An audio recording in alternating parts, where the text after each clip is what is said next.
Welcome to the Deep Dive podcast, where we refuse to just skim the headlines. In the world of enterprise software, the stakes are too high for fluff. You need to know what's really going on beneath the surface. Whether you're looking at a complex software implementation, improving your accounting controls, or a new security protocol, you need to understand how things really work when the rubber meets the road. I'm Ryan Caldwell. I'm here to help break down those complex ideas and systems so they actually make sense for your day-to-day. And I'm Morgan Hale. I'm here to keep us focused on the big picture and ensure we get straight to the actionable insights you need to lead. Together, we'll talk with you like the advisors you'd hire to overhaul your tech stack. We call this the Deep Dive. We are exploring the tools that power your business, from accounting and real estate to high-stakes security. So if you're a CEO, a franchise director, CFO, or CTO, and you're looking for thorough analysis, you've found your home. Let's get into it. Let's dive in.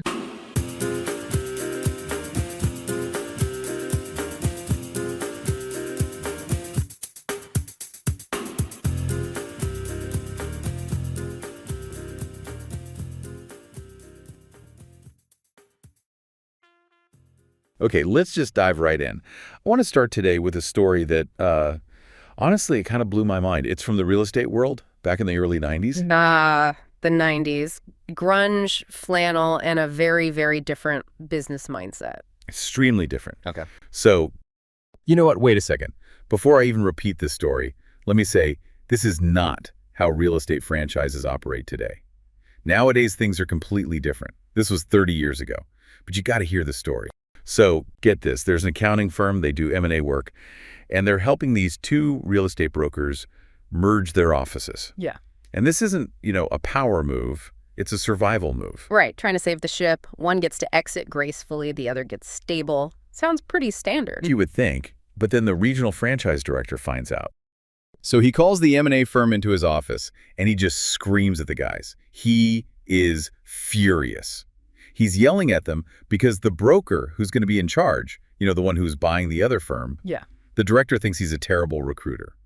The M&A guys try to defend themselves. They say, listen, this is better for both these companies. Both of them were losing money.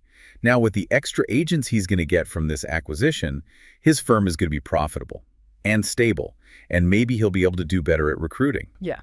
The franchise director scoffs at them. He says, I know this guy. I've known him for a long time. He's never going to recruit. And I have to quote this because it's perfect. He says, brokerage profit is not my problem. Recruiting is my problem. Selling franchises is my problem. Broker owner profitability, not my problem. Wow, not my problem. That is so blunt. Isn't it? It's this total churn and burn mentality. It didn't matter if you went bankrupt in 2 years, so long as they sold you that territory today. It sounds so callous now, almost predatory, but we have to remember, that really was the industry standard. The franchisee's profitability, it was a total black box to the franchise. A black box. Yeah, they were using paper, maybe some early spreadsheets. There was no connection. So headquarters, they physically couldn't see if an office was profitable or not, so they just didn't manage it. Out of sight, out of mind. If I can't see your bank account, I guess I don't have to worry if it's empty. Exactly. But that's what this whole deep dive is about today, how that entire script is being flipped on its head. We're looking at a case study of a company called Iron Valley Real Estate. And they're not just saying we care in a brochure. They're using a very specific software architecture. It's called multi-tenant SaaS to actually engineer that care into the system. That's the mission. We're going to connect the dots between lines of code and the bottom line, looking at press releases from them, their tech partner account tech, and even some legal takes on it.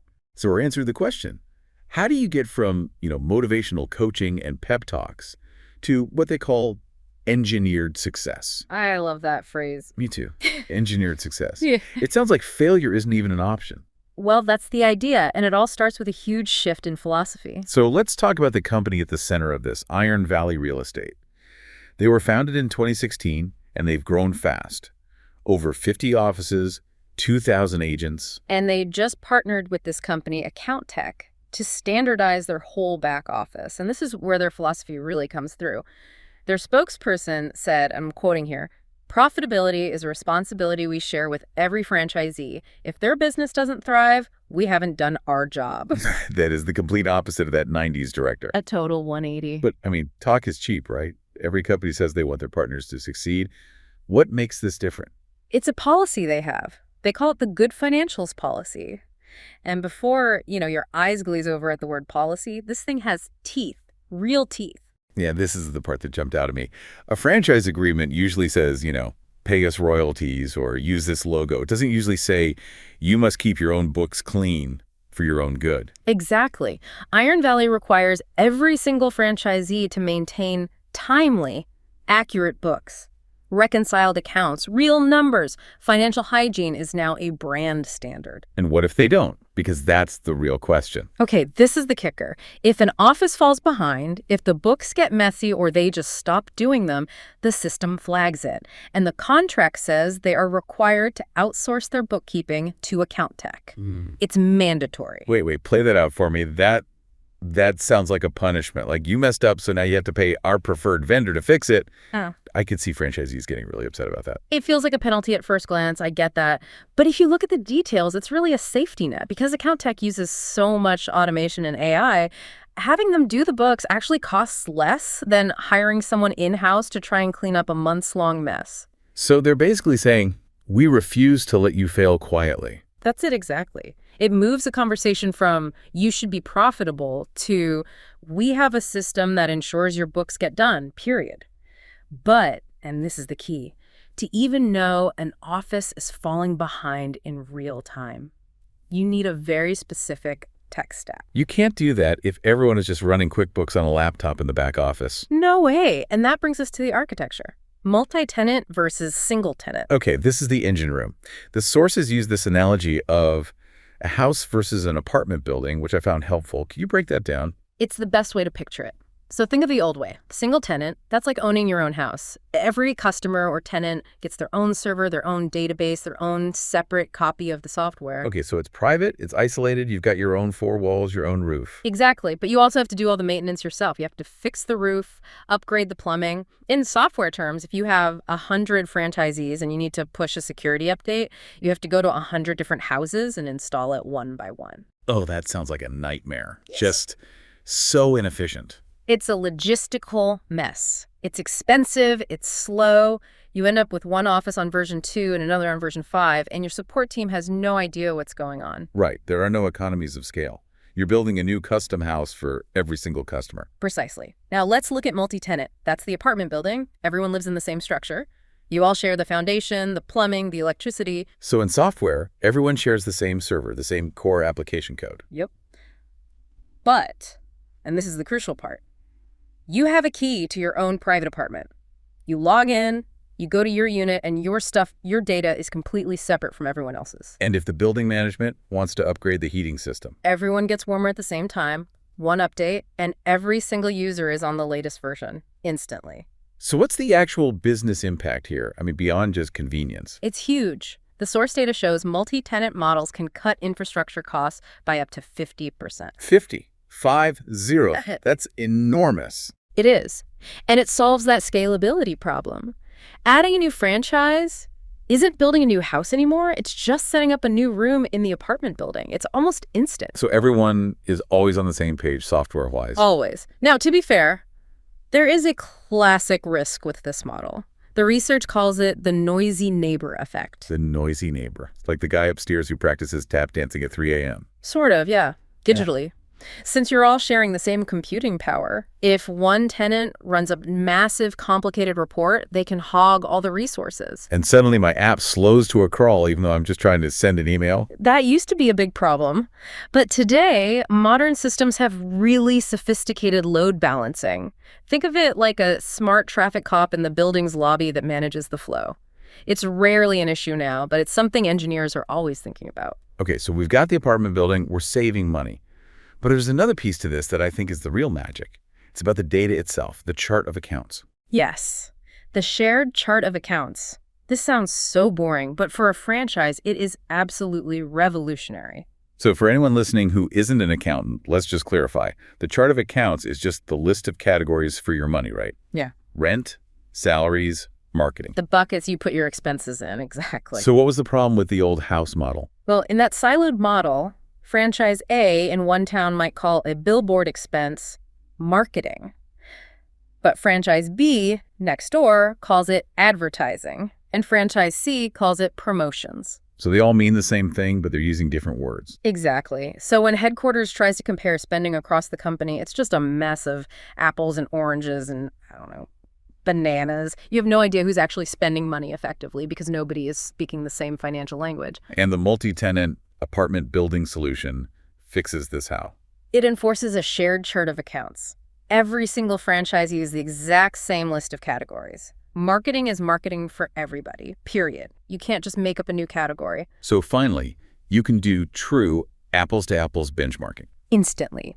Headquarters can pull up a dashboard and see in real time the P&L statements for every office, every region, and see who the outliers are. This brings us back to that phrase from the source material.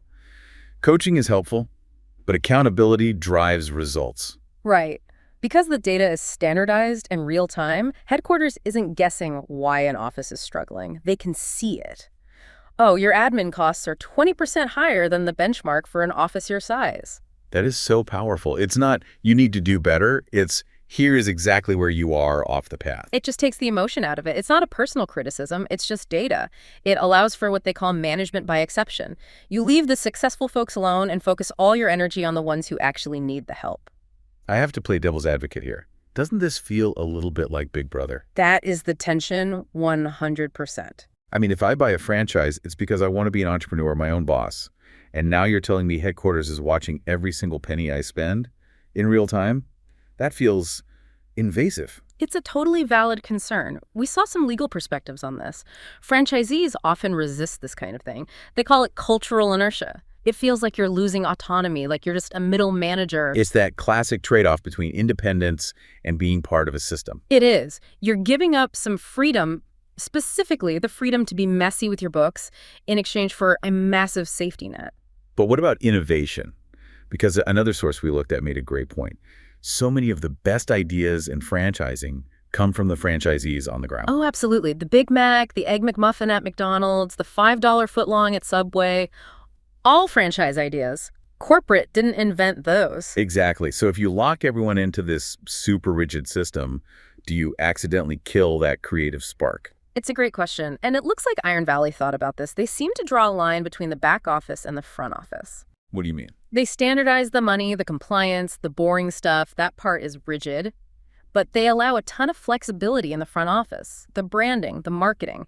They just rolled out this new IVRE brand enhancement. And it's an optional adoption model. Yes. So a local office can adopt the sleek new branding, or they can keep their existing local flavor if that's what works in their market. They standardize the plumbing, but let you decorate the apartment however you want. Okay, that feels like a smart compromise.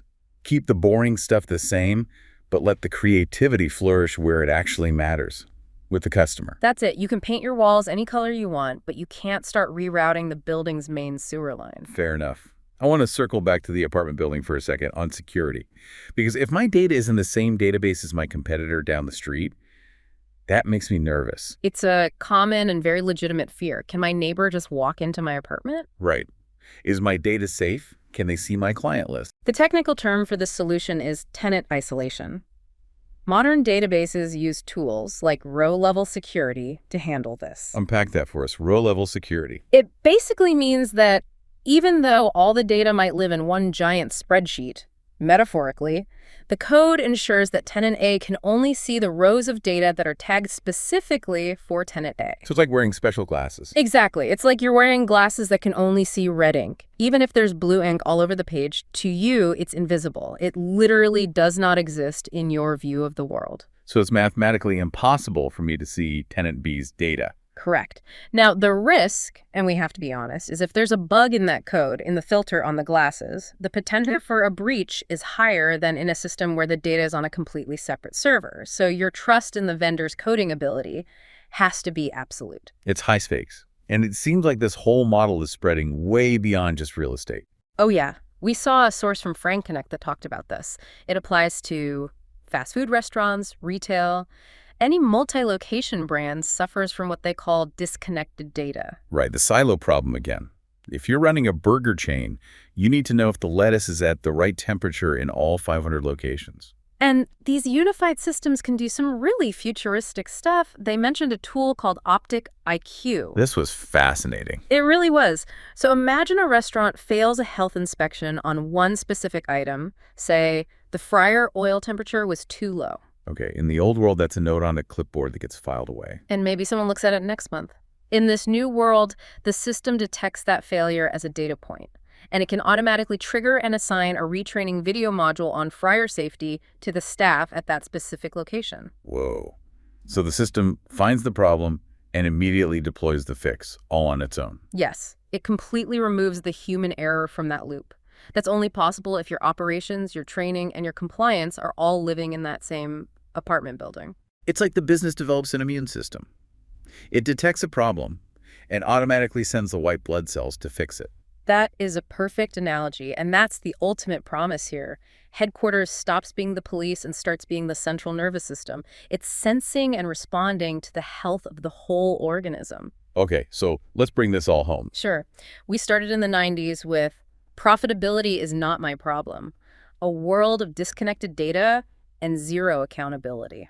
And Iron Valley flipped that to profitability is our shared responsibility. They made that real by adopting a multi-tenant architecture, which let them build a unified financial system. Which gave them that shared chart of accounts, real-time data, and the power to actually step in and help a struggling franchisee before they go under. Engineered success, not just a motivational poster. What's really hitting me is how a deep technical decision, how you build your database, ends up defining your entire management strategy. That's the biggest takeaway.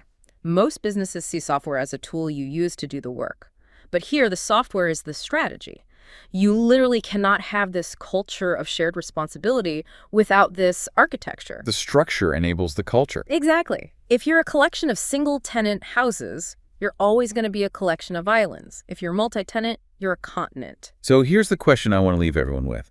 This isn't just about real estate. This applies to any business, any team. Absolutely. It's about visibility. In your own organization, are you just relying on motivational coaching or giving pep talks and just hoping things get better? Or have you actually built a system that engineers success by making failure impossible to ignore and easy to fix? Are you waiting for a report at the end of the quarter to tell you you're in trouble, or does your system tell you the second you start to drift off course? That's the difference right there. Yeah. Thanks for diving in. Anytime. See you next time. That's our show for today. Exploring how multi-tenancy software architecture enables a proactive company strategy.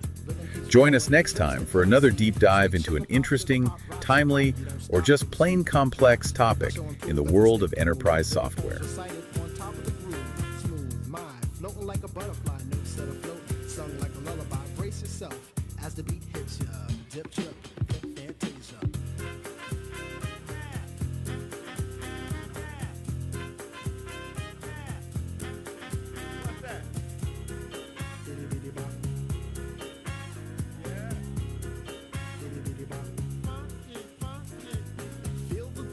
Jazz and hip-hop, dripping in your dome makes its own and bop.